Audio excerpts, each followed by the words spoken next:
मैं आफ्ताब मलिक। आज का हमारा टॉपिक रहेगा ऋग्वेद। तो देखिए, ऋग्वेद से कंपटीशन में तमाम क्वेश्चन आते हैं। पहली बात तो यह है कि यह माना जाता है कि ऋग्वेद शायद दुनिया की सबसे पहली पुस्तक है। पूछते हैं किस भाषा में लिखी हुई है? संस्कृत भाषा में लिखा गया है। पूछते हैं इस किसी मानव की रचना है या ये रचना जो है भगवान की तरफ से है। तो देखिए, ये ऋग्वेद जो है अपौरुषीय कहलाता है। अपौरुषीय मीन्स इसमें जो मंत्र और सूक्त हैं वो किसी मनुष्य के लिखे हुए नहीं हैं, बल्कि ये ईश्वर की तरफ से हैं, और जो ऋषियों के पास आते थे उनको कंठस्थ कर लेते थे और उनको नोट कर लेते थे। पूछते हैं जो ऋग्वेद है उसका विषय क्या है, मतलब उसमें क्या चीज़ है, इकोनॉमी है कि पॉलिटी है या स्तुति प्रार्थना क्या है। तो जो ऋग्वेद है वो ग्रंथ है स्तुतियों का और प्रार्थनाओं का, जिसमें ईश्वर की स्तुतियां हैं और उससे प्रार्थनाएं की गई। पूछते हैं इसका टाइम क्या माना जाता है। जो सर्वसम्मति है वो ये माना जाता है कि ऋग्वेद 1500 BC से 1000 BC के आसपास लिखा गया है। पूछते हैं कि इसके जो लिखने वाले लोग हैं वो केवल पुरुष हैं या महिलाएं हैं। तो इसको इसके इसको लिखने वाले, इनको नोट करने वाले जो ईश्वर के वचन हैं या सूक्त हैं, इनको नोट करने वाले पुरुष ऋषि भी हैं और महिला ऋषि भी हैं। पुरुष ऋषियों में एक नाम आता है विश्वामित्र का, एक नाम आता है ऋषि वशिष्ठ का, एक है ऋषि भारद्वाज, और एक है ऋषि वामदेव, और एक है ऋषि गत्स मद, एक है ऋषि अत्रि।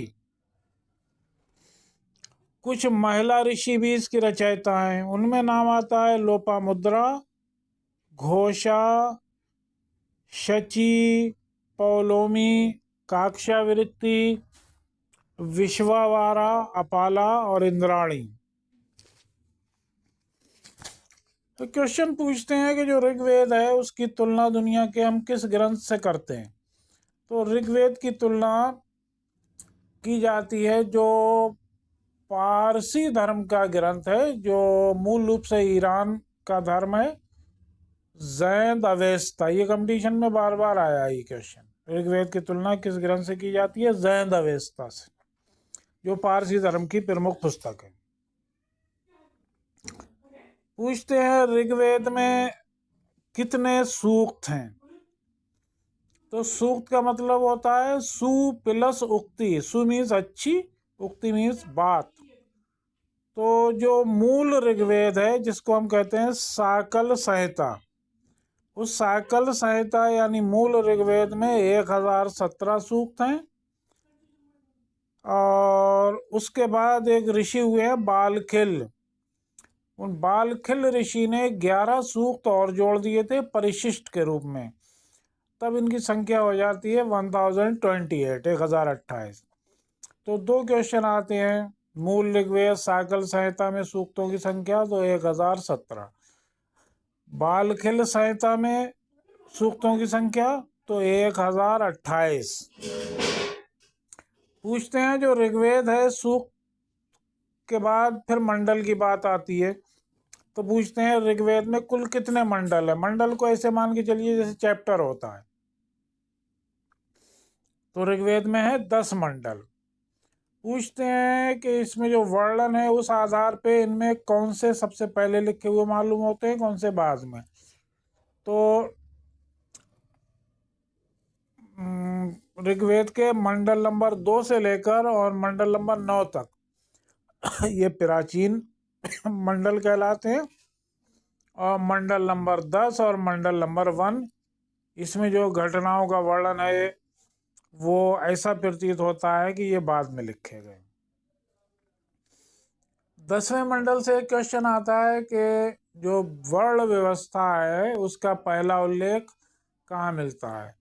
तो वर्ण व्यवस्था का पहला उल्लेख ऋग्वेद के 10वें मंडल में पुरुष सूक्त में मिलता है, जिसमें लिखा हुआ है कि सृष्टि के रचयिता ब्रह्मा ने अपने मुख से ब्राह्मणों को पैदा किया और अपनी बाहों से क्षत्रियों को पैदा किया और अपने उदर से वैश्यों को पैदा की। वो अपनी जांघों से वैश्यों को पैदा किया और अपने चरणों से शूद्रों को पैदा किया। यही वर्ण व्यवस्था ऋग्वैदिक काल में कर्म पर आधारित थी, लेकिन उत्तर वैदिक काल में ये फिर पेरेंटल हो गई, पैतृक हो गई, जन्म पर आधारित हो गई। और बाद में 6ठी शताब्दी ईसा पूर्व यही वर्ण व्यवस्था फिर जटिल हो गई। पूछते हैं जो नवा मंडल है वो किस देवता को समर्पित है? तो नवा मंडल पूरा का पूरा सोम देवता को समर्पित है। और सोम देवता जो थे ये आर्यों के खुशियों के देवता थे, गॉड ऑफ हैप्पीनेस। और ये मानते थे कि उन्हीं ने हमें ये सोम बल्लरी प्रदान की है, जिसको आर्य घोटते थे और उसको सोम रस को पीते थे और खुशियां मनाते थे। पूछते हैं आर्यों के जो एक नैतिक व्यवस्था के जो रक्षक थे वरुण देवता, उनका वर्णन किस मंडल में मिलता है? तो उनका वर्णन 7वें मंडल में मिलता है। पूछते हैं ऋग्वेद का तीसरा मंडल किस देवी के बारे में, या इस तरह से पूछ लेते हैं कि जो इनकी विद्या, बुद्धि और दान की जो 3 देवी, सावित्री देवी, उनका वर्णन ऋग्वेद के किस मंडल में है? तो सावित्री का वर्णन ऋग्वेद के 3रे मंडल में। पूछते हैं ऋग्वेद में कुछ पर्वतों का ये वर्णन है, वो कौन से 2 पर्वत हैं जिनका वर्णन किया गया है? एक हिमवंत है, एक मूजवंत है। हिमवंत के बारे में तो ये माना जाता है कि शायद ये हिमालय है, और मूजवंत के बारे में लोग अपने अपने अनुमान अलग लगाते हैं। पूछते हैं ऋग्वेद में कितने देवताओं का उल्लेख मिलता है? तो ऋग्वेद में 33 देवताओं का उल्लेख मिलता है, और ये सारे के सारे देवता प्रकृति के उपासक हैं। इनमें सबसे प्रथम स्थान जो आता है वो इंद्र देवता का है, जो जिनको पुरंदर भी कहा गया है क्योंकि वो युद्ध के देवता भी थे। और इंद्र देवता इसलिए कहा जाता है कि वो वर्षा के देवता भी थे। और क्वेश्चन कई बार आया है कि इंद्र देवता की स्तुति में ऋग्वेद के कितने सूक्त हैं? तो ऋग्वेद का लगभग 1/4 भाग यानी 250 सूक्त इंद्र देवता को ही समर्पित हैं।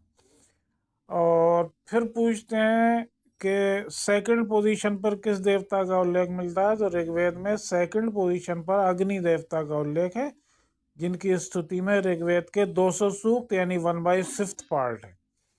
और इनको संवादवाहक, गॉड ऑफ कम्युनिकेशन माना गया। पूछते हैं ऋग्वेद में कुछ नदियों का वर्णन भी है।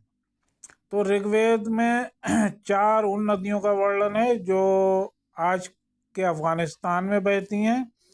उनमें एक कुबा है जिसको आज काबुल कहते हैं, एक सुवास्तु है जिसे आज स्वात कहते हैं, एक किरमू है जिसे आज कुर्रम कहते हैं, एक गोमती है जिसे आज गोमल कहते हैं। गोमती ये नहीं जो लखनऊ में बहती है, बल्कि वो वहाँ पर बहती है। और ऋग्वेद में 7 नदियों का वर्णन है जो हमारे सैंधव क्षेत्र में बहती थी। उनमें एक सिंध नदी है, सिंधु नदी जिसे सिंध कहते हैं, एक सरस्वती है जिसको आज घग्गर नदी कहते हैं, एक हमारी शतुद्री नदी है जो आज सतलुज कहलाती है, पंजाब में बहती है। विपाशा है जिसे व्यास नदी कहते हैं, पंजाब। एक पारुषणी नदी है जिसे रावी नदी कहा जाता है, एक अस्किनी नदी है जिसे चिनाब कहा जाता है, आज एक वितस्ता है जिसे झेलम के नाम से जानते हैं। बहुत बार ये नदियों का मैच करने के लिए आता है, नदियों के 4 नाम होते हैं और उधर आधुनिक नाम भी होते हैं। पूछते हैं ऋग्वेद में गंगा यमुना का उल्लेख कितनी बार है? तो सिर्फ एक बार उल्लेख है, और इसका उल्लेख इस रूप में है कि आर्यों ने इसका वर्णन इस तरह से किया है कि जहाँ तक हमारी सीमाएं हैं वहाँ पर गंगा और यमुना बहती हैं, ये हमारी पूर्ववर्ती नदियाँ हैं। ऋग्वेद में एक बहुत पॉपुलर युद्ध का वर्णन भी किया गया है जिसको दशराजन युद्ध कहा जाता है। ये युद्ध भरत कुल के राजा सुदास और दूसरी ओर से 10 राजाओं के संघ के बीच हुआ था और इसमें राजा सुदास विजयी हुए थे। इस तरह से ये कुछ वर्णन है जो ऋग्वेद से कंपटीशन में आते हैं। और इसके साथ ही नेक्स्ट वीडियो के लिए इंतज़ार कीजिए।